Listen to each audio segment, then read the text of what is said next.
Европската струја годинава недостапна и да се јави потреба, МЕПСО нема да може како лани електрична енергија да влече од европската мрежа, затоа што на пазарите има сериозни недостатоци од струја. За ваквата состојба преносниот систем ги известил сите надлежни. Минатата година за потребите на трговците со струја, МЕПСО влечеше електрична енергија од европската мрежа, но сега со месеци не може да ги наплати парите од овие компании. Фирмата на синот на поранешниот вице-премиер Муса Џафери за оваа струја кон МЕПСО должи над 7 милиони евра, но никако да го врати долгот. Освен овој трговец со струја, за балансираната енергија долг имаат и уште две фирми, Mist Energy Енергија Газ и Power, но цехот кој треба да го плати U-Power е најголем.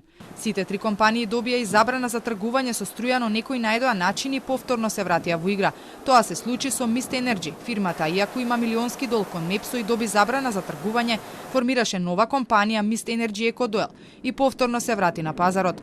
Од регулаторната комисија тврдат дека проблемите од минатата година нема да се дозволи да се повторат. Од комисијата најавија поригорозни мерки за фирмите трговци со струја. Нема да чекаме како претходно што беше 45 дена, туку веднаш, доколку 3 дена поред има сериозни отстапувања во однос на тоа што набавил, споредено со неговата потрошувачка, операторот на пазарот ќе може да го суспендира овој снабдувач со електрична енергија.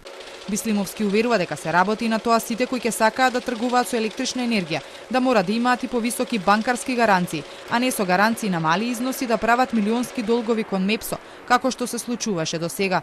Инаку трговците со струја за да не плаќаат електрична енергија по далеку повисока цена, ја користеа балансираната од МЕПСО, која пак ја влечеше од европската мрежа и се доведе во ситуација да добие опомена и можност да се плаќаат пенали.